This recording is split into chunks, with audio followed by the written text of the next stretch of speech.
There is this deception called words are spells.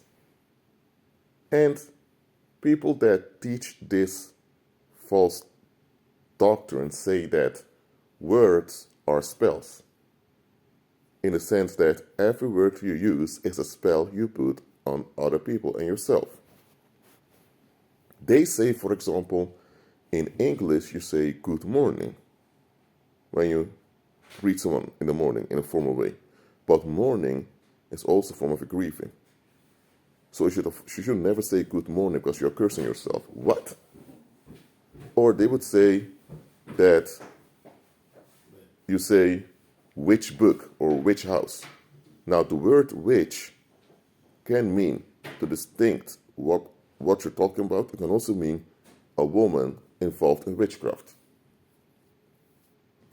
They come with such explanations to say that the English language is a bewitched language, that when you use it, you're cursing yourself. Now, my question to them is, why are you even reading Bibles in English then? Why are you even praying in English? And why did you even make those videos in English? Look, words don't have power in themselves. Let's say you arrive in Japan and you speak no Japanese whatsoever. And then someone screams at you, Shide. You would think, huh? Shide? What is he talking about? Now, Shide means die. Now, if you don't understand Japanese, you won't feel offended, you won't feel upset, nor anything. But if you are a native in the English language, one screams at you, die, now there's a shock on you. Why? Because that sound, die, triggers something in you. But here's the thing, the sound, die, can also mean to color your hair. For example, when I say I, what do I mean? In Japan, I means love.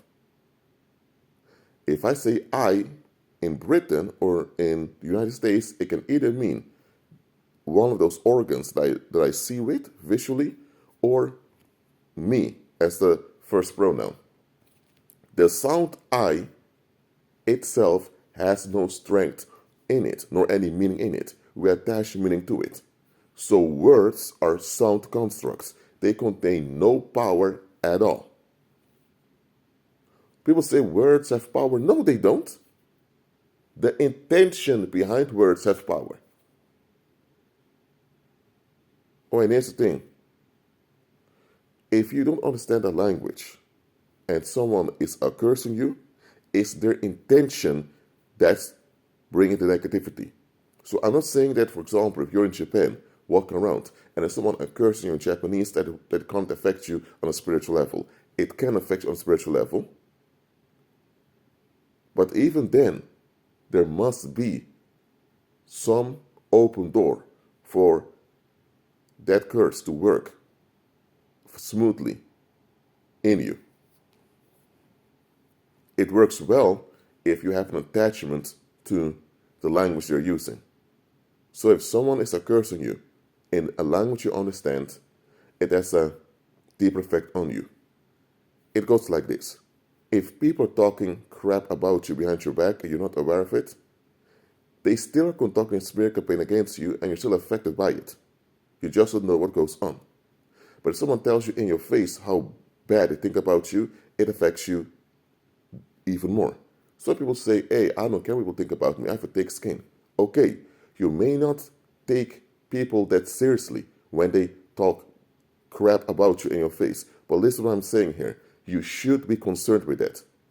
Because nobody on the earth, no human being has the right to ventilate their unrest on you. Nobody has the right to have aversion towards you, because nobody has the right to project negativity on you. Nobody. So disliking people, hating people is the same thing, aversion.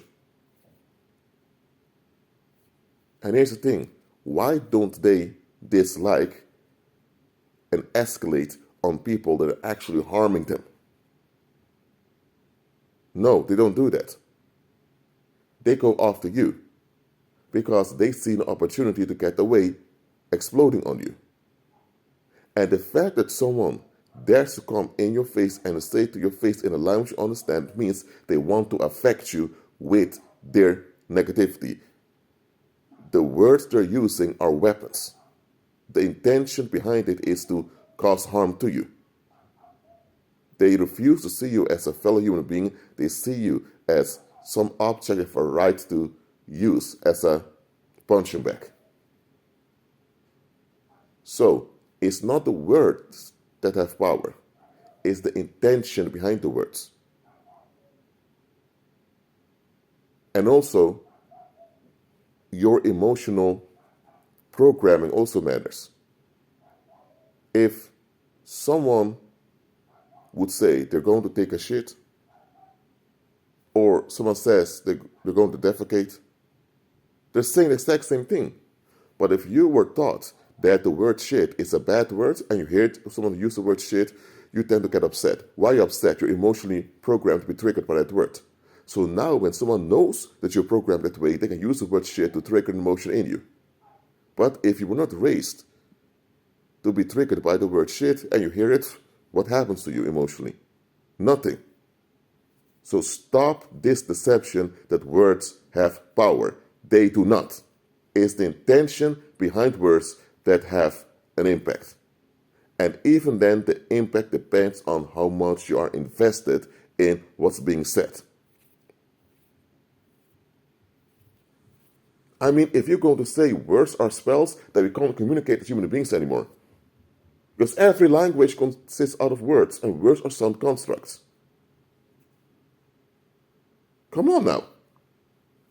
This is something believers need to learn.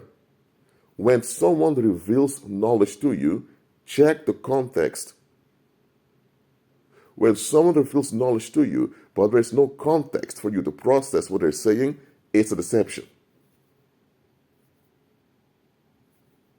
And the reason there are believers falling for weird deceptions is because those believers have some darkness or some dark attitude in them that needs to be removed. If you have this attitude of wanting to be left alone, that's narcissistic, then you are most likely to fall for weird deceptions. Too often we don't put things in context. And we should start doing that. Well, that's it for now. Keep agreeing with Christ and be at peace.